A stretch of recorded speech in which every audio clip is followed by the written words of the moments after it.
Castlevania III: Dracula's Curse is not just another chapter in the Castlevania series.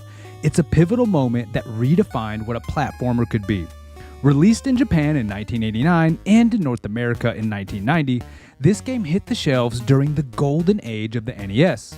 It's a prequel to the original Castlevania, set a few centuries earlier, and it dives deeply into the origins of the eternal conflict between the Belmont clan and Dracula. The Castlevania series had already carved out its niche with a blend of gothic horror and whip-cracking action. But Dracula's Curse took this to new heights. Unlike its predecessors, this game introduced branching paths and multiple playable characters, enriching the gameplay and offering unprecedented levels of strategy and choice. This wasn't just another sequel, it was a game that pushed the boundaries of its platform and genre. For fans and newcomers alike, understanding the importance of Castlevania III in the broader series is crucial. It's here that we see the narrative and mechanical foundations that future titles would build upon, setting the stage for classics like Symphony of Night and beyond. But to really get why this game is a cornerstone of the Castlevania saga, we need to delve into its creation, explore its gameplay innovations, and understand its impact. This game is a testament to the enduring allure of the Castlevania universe and remains a beloved classic for its ambitious scope and its dark, immersive storytelling.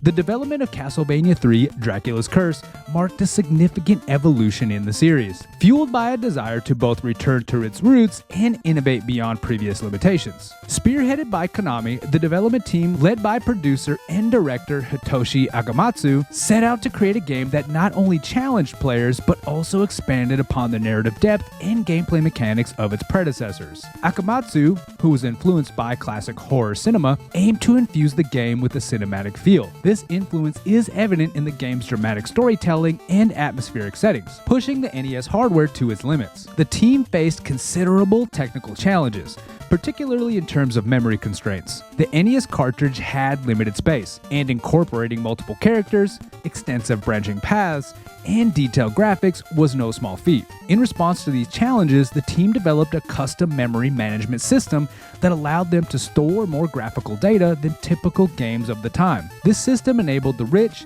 detailed environments and complex sprite animations that Castlevania III is known for. Moreover, the game's use of the VRC chip in its Japanese version allowed for enhanced audio capabilities, including more channels for a richer, more immersive soundtrack. The introduction of multiple playable characters, Trevor Belmont, Sypha Belnades, Grant Dynasty, and Alucard, was a landmark decision that diversified gameplay. Each character brought unique abilities, altering how players could tackle obstacles and enemies. This choice not only added depth to the gameplay, but also increased replayability, as different character combinations would make certain areas of the game easier or more difficult. The music of this game is not just a background.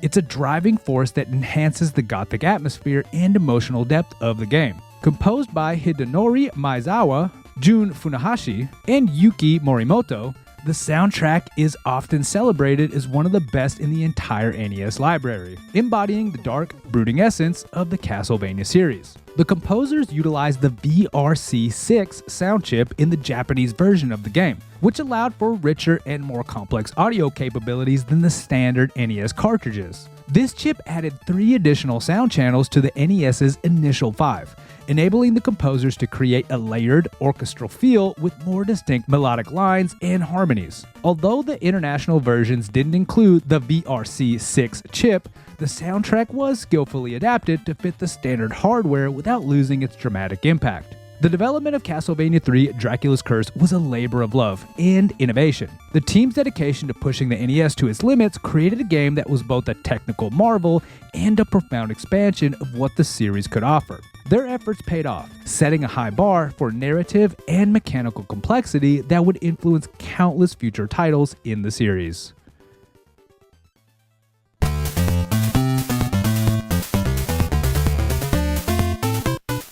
Castlevania III Dracula's Curse brought several revolutionary gameplay mechanics to the table, which not only distinguished it from its predecessors, but also set a new standard for action platformers of its time. At its core, the game maintained the hallmark Castlevania gameplay, exploring levels, fighting monsters, and conquering bosses. Yet, it introduced complexities that demanded strategic thinking and skill. One of the standout features of Dracula's Curse is the branching path system. Unlike the linear progression seen in earlier titles, this game offered players choices that affected the route they took through the game. These paths not only led to different levels, but also influenced which one of the three companions, Sypha, Grant, or Alucard, could join Trevor Belmont on his quest. Each route presented unique environments, obstacles, and enemies, thus providing a fresh experience on different playthroughs. The inclusion of multiple playable characters, each with unique abilities, added a layer of depth unseen in many games of that era. Trevor, the main protagonist, wielded the traditional vampire killing whip and sub-weapons. Sypha, with her powerful magical spells, excelled in dealing with enemies at a distance. Grant's ability to climb walls and move quickly allowed players to explore levels in unconventional ways. And Alucard could transform into a bat, accessing areas unreachable by others. This strategic choice in character selection was crucial for navigating the game's numerous challenges. Certain bosses and levels were easier or could be completed more efficiently with specific characters. This gameplay mechanic enriched the tactical approach players had to take, encouraging experimentation and replay to explore all of the content. Castlevania III also ramped up the difficulty with these new mechanics. The game demanded precise controls and timing, more so with the integration of multiple characters whose abilities needed to be mastered to advance through the increasingly challenging levels. The game's difficulty is often cited as both a defining trait and a memorable aspect of the gameplay experience, challenging even the most skilled players. Through these innovations, Castlevania III's Dracula's Curse not only advanced its own series, but also influenced the development of future platformers. It's a testament to how gameplay mechanics can be both a challenge and a storytelling tool, deepening the player's engagement with the game's world.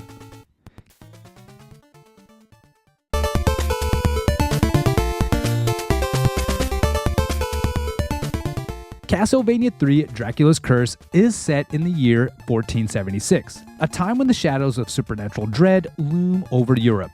This prequel to the original Castlevania dives deeper into the origins of the conflict between the vampire hunter clan, the Belmonts, and the Dark Lord, Dracula. This enriched narrative framework not only provided a robust backdrop for the events of the game, but also expanded the Castlevania lore, setting a precedent for future titles in the series. The game begins with the church excommunicating the Belmont family.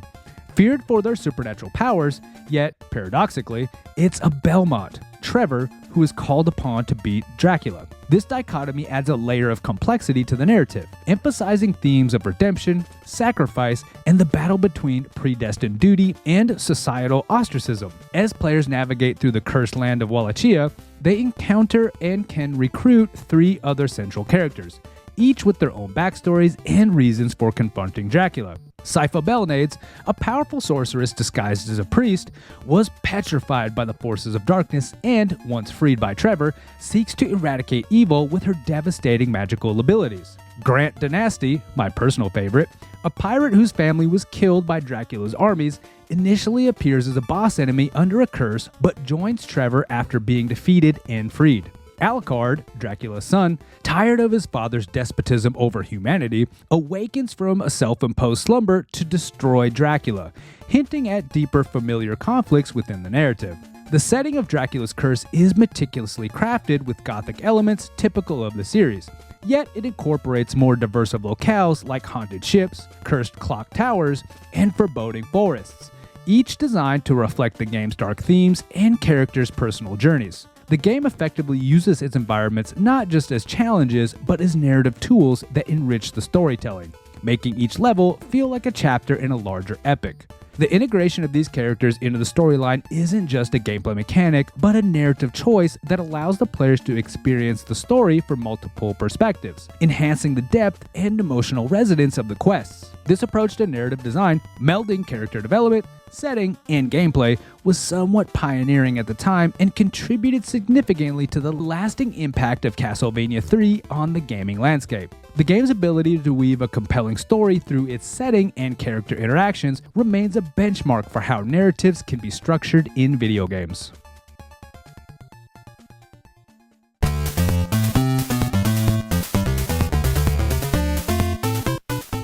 Upon its release, Castlevania III: Dracula's Curse was met with critical acclaim and commercial success, solidifying its place as a cornerstone of the Castlevania series. Reviewers praised its challenging gameplay, detailed graphics, and innovative sound design, particularly noting how these elements combined create a deeply immersive experience. The game's difficulty, while daunting, was seen as a return to the series' challenging roots, appealing to both hardcore gamers and fans of the series. Financially, Castlevania III performed well, becoming one of the best-selling titles for the NES during its release period. This success was crucial, not only cementing Castlevania as a key franchise for Konami, but also influencing their direction of future titles within the series. The game's introduction of multiple playable characters and branching paths would become a recurring element in later Castlevania games, most notably in Castlevania Symphony of the Night. The legacy of Castlevania III: Dracula's Curse extends beyond its initial impact. It is frequently cited in discussions of the best NES games of all time, due to its ambitious scope and execution.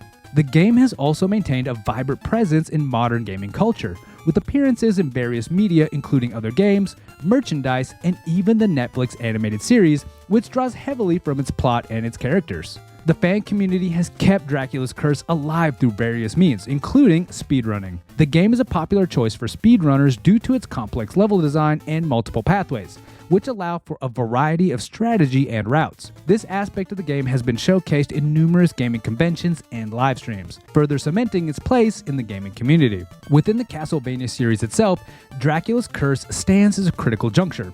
While the original Castlevania was praised for its straightforward action and horror elements, and Castlevania II: Simon's Quest took a more adventurous RPG-like approach, Castlevania III managed to strike a balance between action and adventure. It redefined the platforming elements and brought back the linear stage progression while incorporating RPG elements like character selection and branching narratives. This hybrid approach would lay the groundwork for future titles, most notably, as mentioned before, Symphony of Night, which would expand on these ideas to create a fully realized action RPG.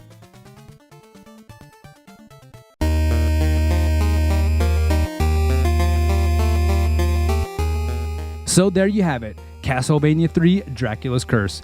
A game that didn't just push the envelope, it fed the envelope to a vampire bat and laughed as it transformed into something spectacular. This title wasn't merely a stepping stone in the Castlevania series. It was a boulder that crushed the competition with its innovative gameplay, chilling narrative, and a soundtrack that could wake the undead. Its legacy isn't just preserved in the hearts of those who mastered its cruel corridors or the archives of gaming history books that praise its groundbreaking approach. No, its legacy lives on every time a modern game decides to throw in a branching narrative or a new playable character just for kicks. Every time a gamer appreciates a pixel-perfect jump or the eerie symphony of a well-composed chiptune, Dracula's Curse is there, smirking in the shadows, its cape dramatically blowing in the wind of its own awesomeness. As we close the coffin lid on the making of this game, let's remember Castlevania III, not as a nightmare that haunted many a gamer's dreams, but as the dream that every hardcore platformer since has been chasing. Whether you're a vampire hunter, a sorceress, or just a fan of whipping things in dark, spooky castles, Dracula's Curse is the gift that keeps on giving. Bats, ghouls, and all. Now, if you'll excuse me, I need to go upgrade my whip. It seems there's always another castle to storm, another Dracula to defeat, and thankfully, another Castlevania game to play. If you enjoyed exploring the history and making of Castlevania III: Dracula's Curse, click this video here to see more from the Retro Reload. And, as always, thank you for watching.